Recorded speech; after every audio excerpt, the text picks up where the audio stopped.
Born on the 24th of August, 1938, Apostle Hayford Alile briefly attended the University of Ibadan as a state scholar in physics, and thereafter proceeded to Howard University, Washington, D.C., where he earned his BA degree in economics and mathematics. He later attended Rutgers Graduate School of Management, New Jersey, USA, for his MBA, and the Harvard Business School for his AMP. Apostle Alile's rich working history began as an economic and financial consultant to Louis Berger Inc., East Orange, New Jersey, USA, in 1968. Between 1969 and 1972, he served as Assistant Director, Rutgers University Entrepreneurial Development Center, and Rutgers Minority Investment Co., Inc. He worked as an investment advisor and broker with Investors Diversified Services, Inc., Minneapolis, Minnesota, from 1972 to 1973. In 1973, he returned to Nigeria to head the Management Consulting Department of the Center for Management Development, Lagos, where he was responsible for the establishment of the Institute of Management Consultants, IMCON, and the Nigerian Association of Management Consultants, NAMCON. Thereafter, he was appointed in 1976 as the Executive Director, CEO of the then Lagos Stock Exchange. He became the Director General and Chief Executive of the Nigeria Stock Exchange in 1979, from where he retired in 1999.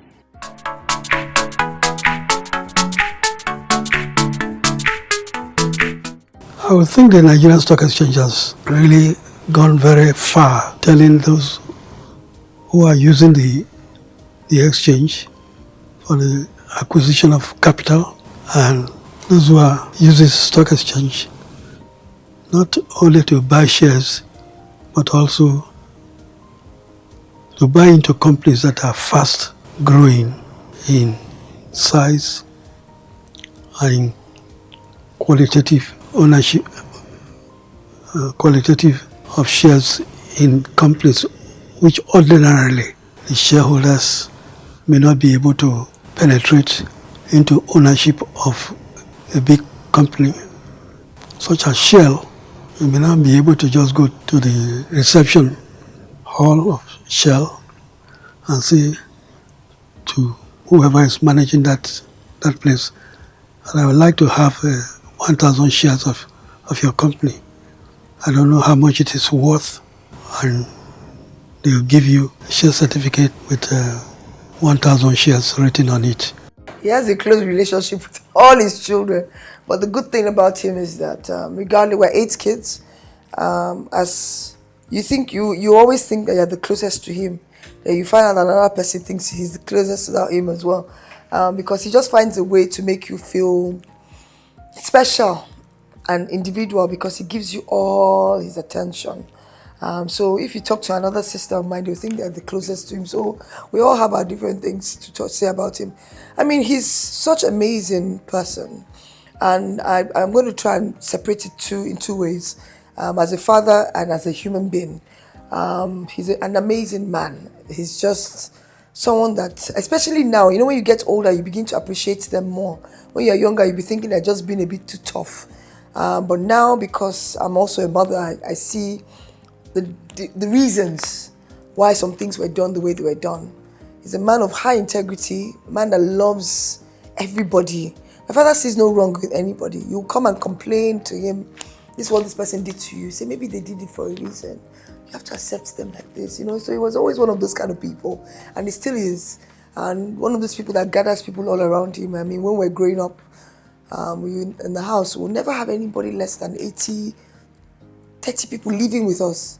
So with his 8 children, you have another extra 20, another extra 25 at every given time. He never was one of those people who said, what do you want to be? What do you want to be? He just felt that you have to be the best in whatever you decide to be. He was, growing up, he was almost like a new generation father. 7 girls and a boy, but it didn't matter to him who was the boy, who was the girl. He just felt that he had children and he had to bring them upright. So we learned a lot of excellence, getting things done in the right way. He also wanted us, he was not focused on one particular thing. He wanted you to learn about everything. I remember some holidays, he would say, "Wait, do you know where tea came from?" I would say, really, what's our business? At that time, I was not even drinking tea. He said, "I think we should go and study where tea came from." So he gave us that thing of wanting to know more about a particular thing. So we'll go to the library. Then there were libraries in Marina, and we'll sit there, learn about tea. Then we'll have to make a presentation afterwards about where tea came from, why tea was important. And then my sisters would say, "What's our business? We don't even drink tea." But he wanted you to know past what you knew at that particular time. So he opened my mind to see the world in different ways. It's helped me to realize that you keep on constantly learning. We always read. He was one of those people. There were always books all over the place. So it's the same thing with me in my house now. I just always have books. Learn, and he would say, learn things that people don't expect you to know anything about. In 1999, Apostle Alile was appointed to the board of the Central Bank of Nigeria. He was also on the board of Nigerian Security Printing and Minting PLC, NSPM. He served as the chairman of several companies, including Unilever Nigeria PLC, Oceanic Bank Nigeria PLC, now Ecobank Nigeria PLC, UTC Nigeria PLC, and AfriInvest Limited. Today, electronic industry has shortened the distance between me and you. And if I bring in certain company that produces what you like and what the society likes in goods or in service, and you quote that company on the stock market here, which makes investors, individual investors, attracted to that company on the market here. And because of the improvement in electronic communications, you will find that a lot of foreign investors with plenty of money would like to come and take position in such a company very early in the game, so that within a month or so, when the price of that company doubles over a short period, it will also encourage large investors abroad to say, this company is worth looking at, although the stock market is very far away from us. Because of the speed of communications today, they can tell their own brokers there who have a branch here in Lagos to please invest so and so product for us. And also the relationship between brokers is increasing by the day. If I am a broker that want to expand too, I will have an office here who will also have a stockbroking license here, and I will put my money to that multinational stockbroking firm. Please buy so and so number of shares for me in company so and so, and they do that. Talking of the spiritual leader of our great church, President of Apostle Dr. Hayford Alile, a man that God have given to the church. Actually, for 20 years now that he took over from the founder of the church, who God called to the glory. For the past 20 years that he has been the hem of affair of this great church, the church have tremendously seen roots in expansion and in modernization. What do I mean? He took over the church when the branch was less than 100, but today about 200 and above, within the space of 20 years. Not only that, he has taken the church across the country, across the continent. Through him, personally sent me to Nigeria to open the church here. I opened the church in Nigeria through his personal initiative and his desire. Today we have in South Africa, we have many branches in Italy, Spain and UK, 3 in France, 2 in US. This was purely within the space of 20 years. Before he's taking over the church, we don't have any of the church outside the country. But today the church have expanded across the country.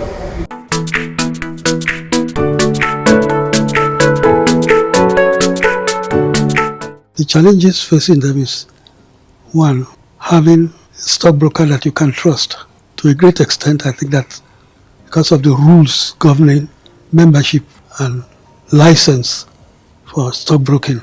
It's built a lot of confidence for anyone who wants to use the market, the management of his or her wealth. And this relationship you will be able to strike with your stockbroker and can carry your wealth now through that medium. In share certificates, can carry it up and down or near cash anytime you want to convert it back. And because those companies who are given the privilege to be able to sell their share certificates through stockbrokers on the floor of the stock exchange also build up confidence people have in their companies, and also build up confidence shareholders have in their companies. Their company, because they are subject to a yearly review of their performance through the auditors of the companies.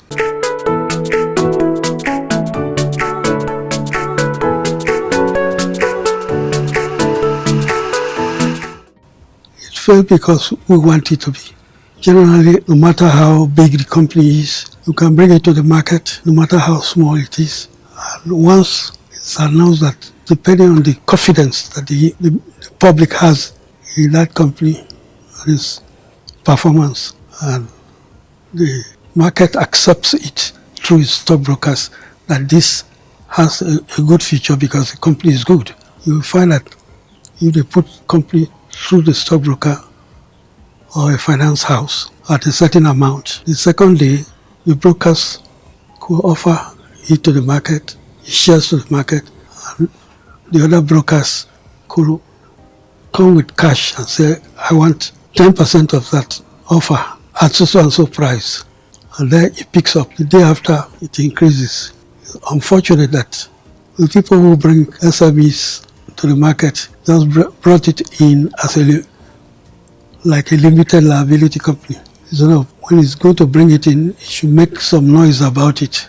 And this company is in this type of, provides this type of service that is very needed in our society today.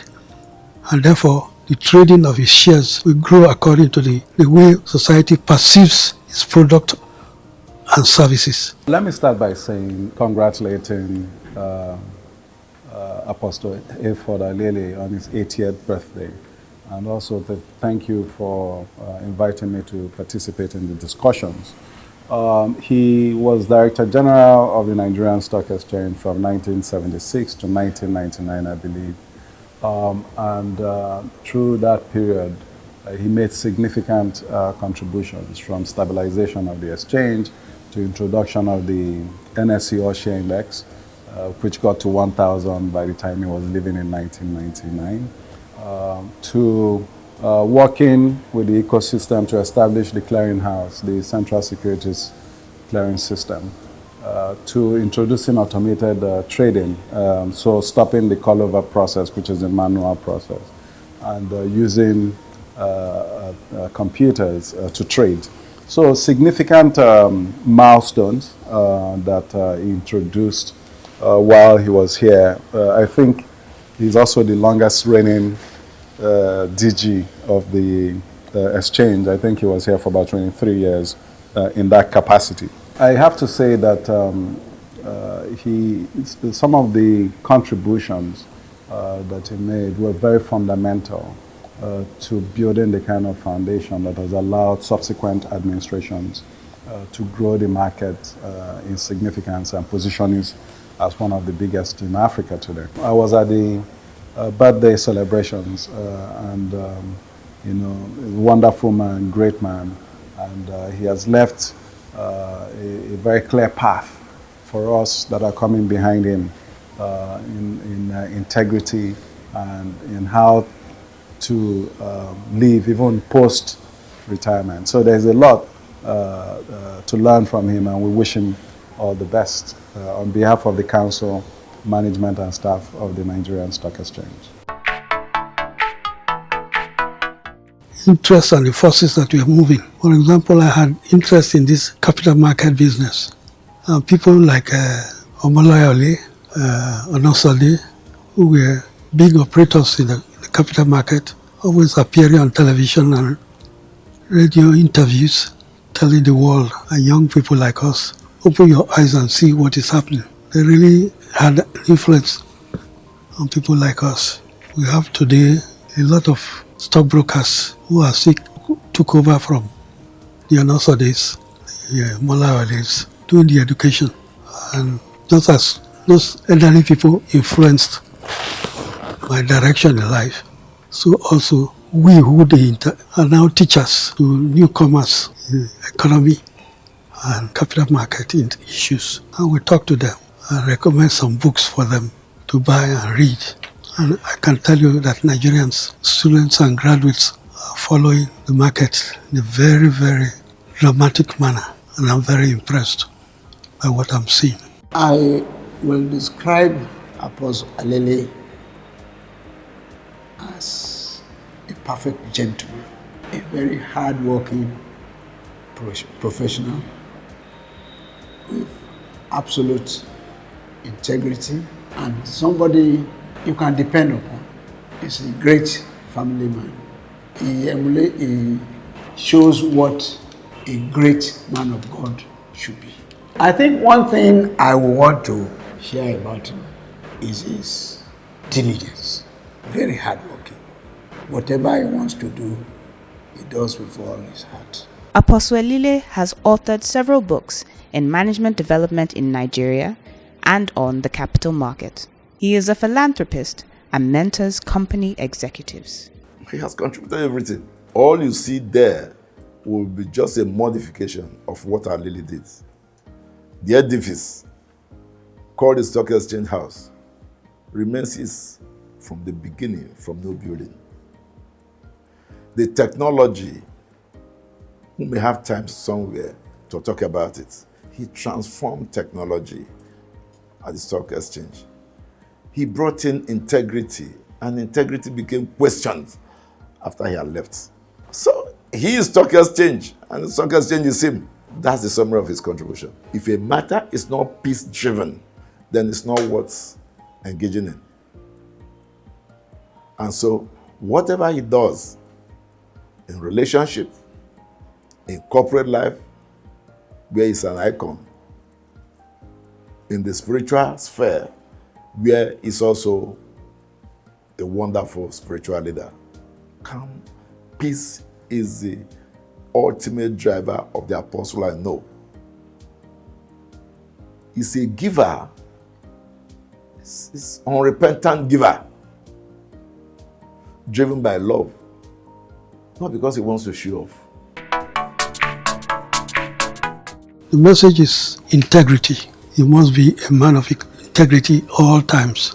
Transparent, because the little mistake you make become a very loud mistake across the board. Late Apostle Hayford Alile authored several books in management development in Nigeria and on the capital market. He was a philanthropist and mentored many company executives. He's survived by his wife and children.